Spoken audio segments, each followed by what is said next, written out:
Welcome back to another action figure review. In this review, we're going to be taking a look at Hasbro's G.I. Joe Classified Series Alvin Breaker Kibby with Ram Cycle. This is a Target exclusive. It's part of the Special Missions Cobra Island line. These retail for like $41.99 at your Target. Now, if you guys a little heads up, don't look for these in your G.I. Joe aisle where you find your normal basic line figures. These are on like an end cap. You know, I've seen these even in like the girl Barbie owl on the end cap. So check around all your end caps to make sure if you are still on a hunt for this. But this is the packaging. It comes in. It's a very long box. Looks very cool. I recommend you pause and take a few minutes to look at the beautiful artwork on these packagings. Hasbro is definitely knocking out of the park, at least with the packaging and the artwork. So with that being said, let's take a look at the top of the box. Here's the top of the box. This is number 29 in the classified series. Here's the bottom of the packaging. And here's the UPC if that helps you find this figure by calling Target and seeing if they have any in stock. Here's the side of the packaging showing off some of the beautiful artwork and symbols that we don't have a code for yet. Hasbro isn't printing out that I know of. Here on the other side of the packaging, a beautiful artwork of Breaker on the Ram motorcycle. It looks fantastic. And I must say, the back of the packaging is my favorite. I love this amazing representation of the Cobra Island. And then they have the zero endpoints showing you like the hangar and the two Cobras statues. And of course the airport landing strip. That looks amazing. So I do highly recommend you take a few minutes and pause the video and enjoy the beautiful artwork. With that being said, let's go ahead and take a look at Breaker and the Ram motorcycle outside the packaging. Okay, let's start off by taking a look at Breaker action figure. This is, like I said, it's 1/6 scale. He's about 6 inches, not 1/6, 1/12 scale. I'm sorry. He's about 6 inches tall. Little tongue twister there, and he looks pretty nice. Let's get some nice look at the head sculpt. He does have his beard. Nice looking head sculpt. Brown hair comb back. A lot of sculpting in the hair to bring out the features and the beard. Looks really, really nice.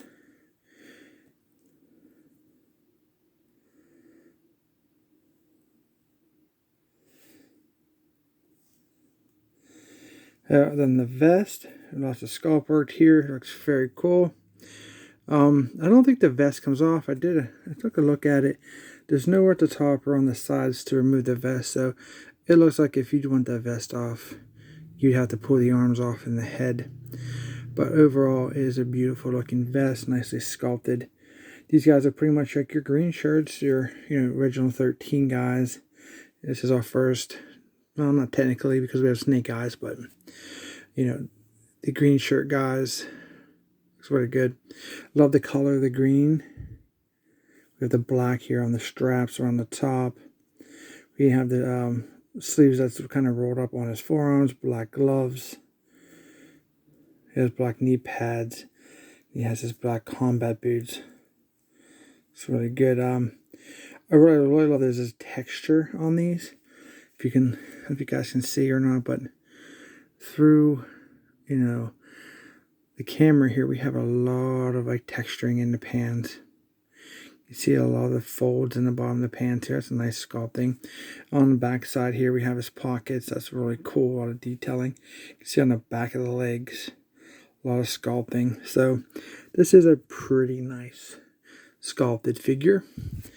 They are definitely improving on the classified line as we get deeper into more characters. Looks great. So let's take a look at the articulation. The head's on a ball joint. Goes up a little bit, down, not much, like that much. It does rotate 360. Shoulders on a ball joint, they rotate 360. They go up about that much. They're definitely on. This one's a little softer ratchet than this one is. You can hear it clicking. We have rotation here just above the bicep, 360 here. But you got to hold the ball of the top of the arm Looks like we have double jointed elbows. I mean, look at that bend ratio. That's insane. Pretty cool. The arms are the same on range, so that's how far they here reach up.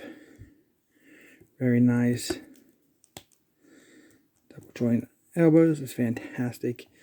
Hope they, you know, put those out on the actual 1/18 scale figures too. Get more double jointed elbows. That'd be great.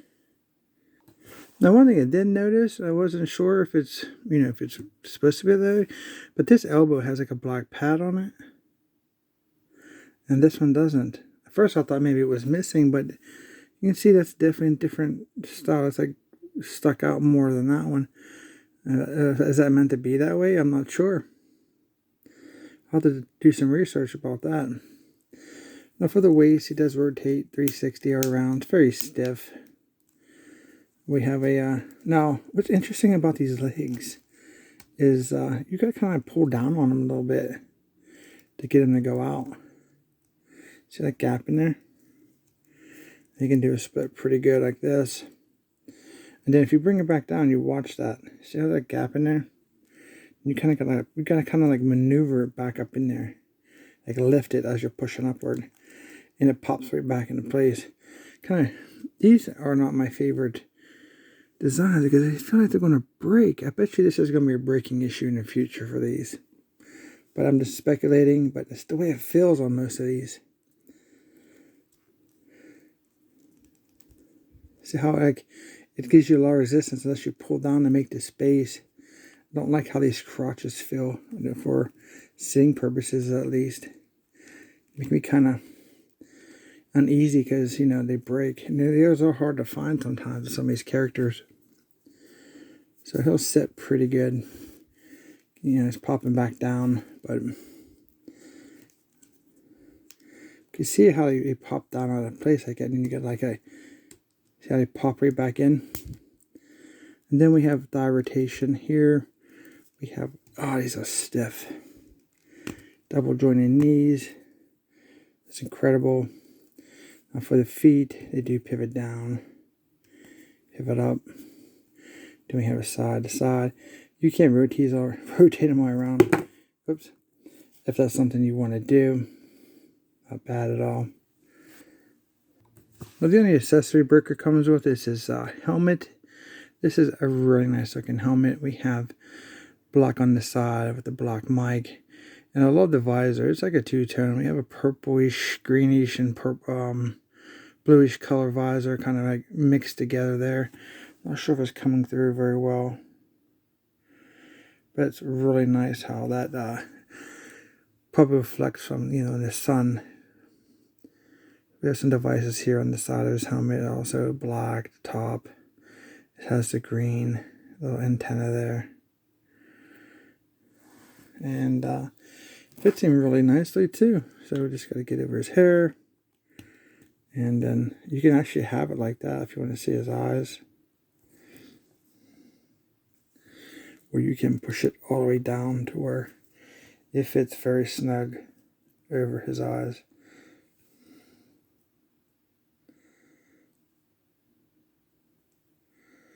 It's very, very nice.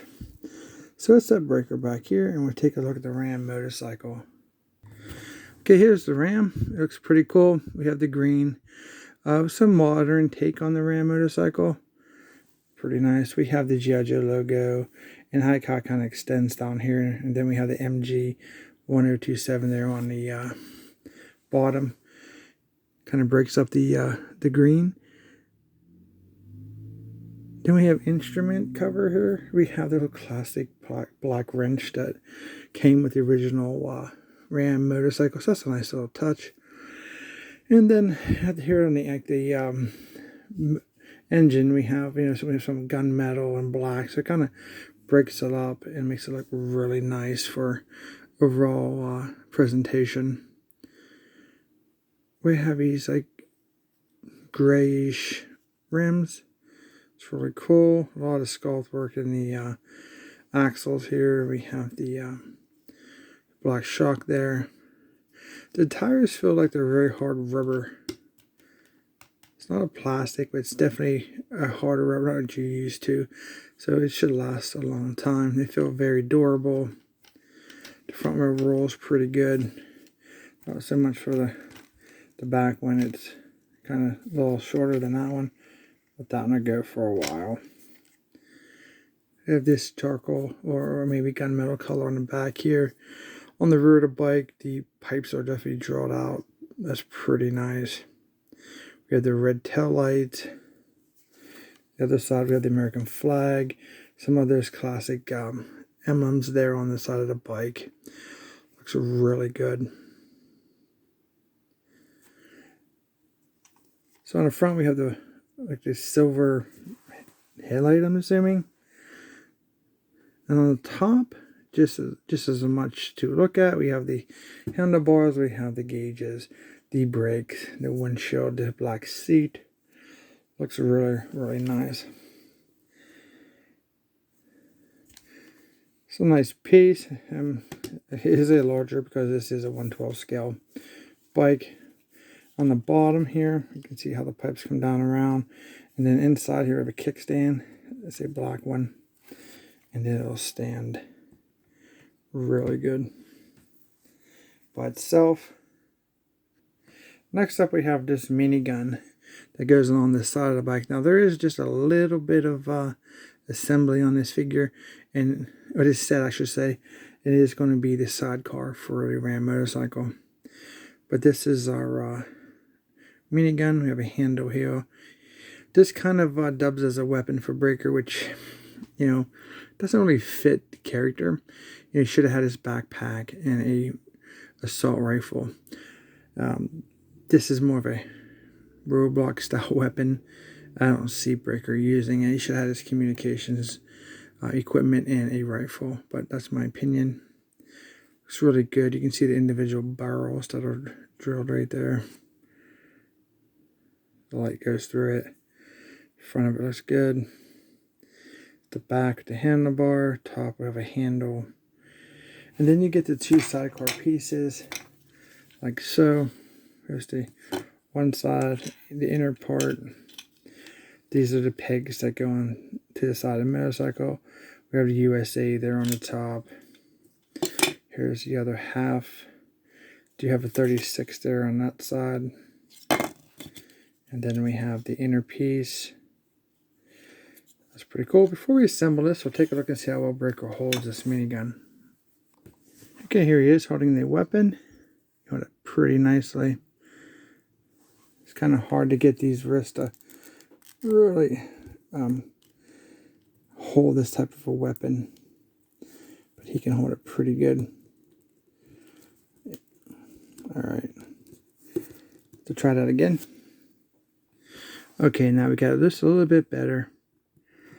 It's pretty good. These figures have great balance, but because of how heavy this weapon is, it really wants to make Breaker fall forward. But if you play with it a little bit, you can get him to stand pretty good. If that's a desired position you want to have him in, but he looks pretty cool with that. Now I noticed with all the other stuff we were looking at, we forgot to take a look at these hands. Now, on the articulation part, those hands are very, very stiff. He has a very deep bend in his fingers, so it makes you almost like you have to pull the fingers out. And this ain't the softest plastic, so I'd be careful. But anyway, for the wrist here, we have a nice watch there. This rotates 360, and it looks like there's a joint in there, but I can't get it to move. And on this one also 360, but this does like the in and out on this hand. You can see how that bends right there. I'm just not sure if there's a joint buried underneath that watch. I don't want to force it. So we'll leave it for you guys to discover whenever you get your copy of Breaker. Okay, since we took a look at the Breaker and that weapon, like I said, the hands are very tight, so be careful with that. You don't want to warp your plastic. So you're going to need these parts here and this part.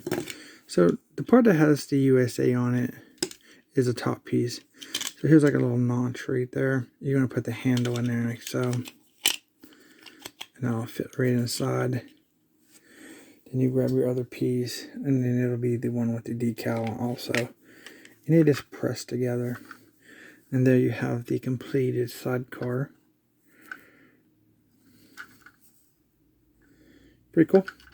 And it comes apart relatively easily. It doesn't snap or feel like it's going to break if you keep doing that multiple times. So I think it can survive some pretty heavy play. And then you have the two pegs here on the side of the bike. You just simply put the sidecar on, and that's what that looks like.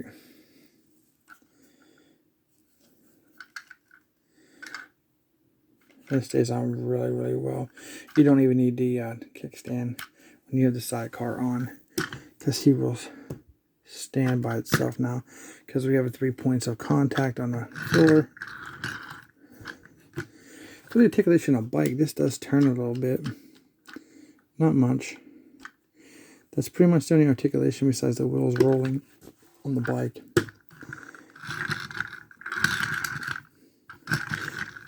And it seems to roll pretty good, so I just want to knock Breaker over with the bike. Alright, so I'll go ahead and see if I can get him to sit on the bike and see how well he looks with being presented on the bike. So you could get him to fit on the bike. It's very fiddly and kind of a pain.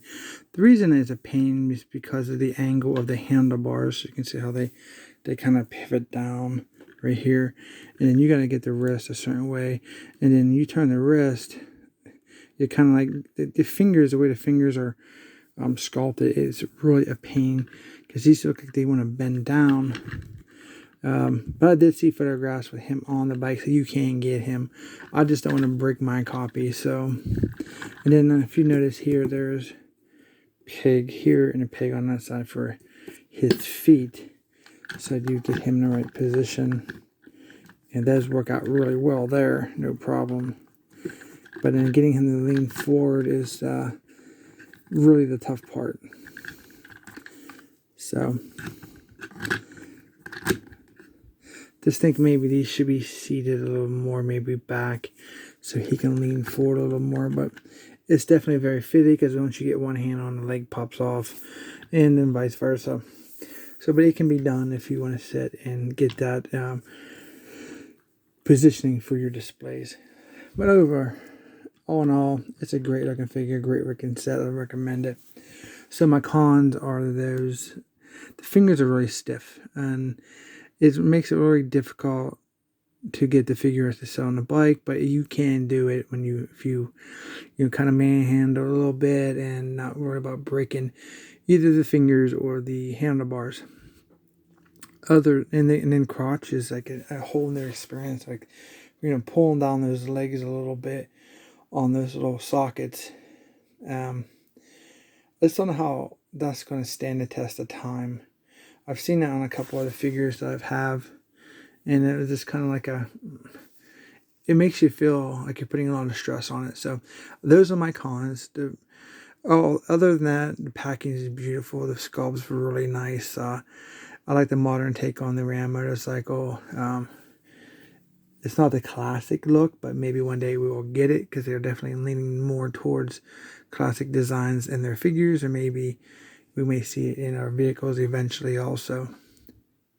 The lack of accessories is kind of like another thing for me. I wish he had his communication gear, at least a backpack and a rifle.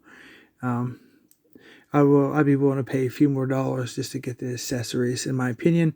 So you get it jacked up to $45 for a couple bucks for the weapons and backpack, and that'd have made the set even better. All right, so this is our very first G.I. Joe classified review. We're gonna be doing many more. I have a lot of stuff to get to, so don't forget to subscribe. I'm going to put all of the classified series figures that we review here on our channel under a playlist. So if you want to look for that under my playlist, and if you want to look for any other video, we have over 600 videos on our channel. You might find something you like. If you do like it, please consider subscribing. I'd really appreciate it. Don't forget to hit the thumbs up. Turn on notifications. Don't forget to comment down below if you have any questions or comments or any additional information on the actual figure or bike itself that you want to share. We'll always enjoy communicating with each other. Okay, I guess that's all I got for you. Thanks for watching, and we'll see you in the next review.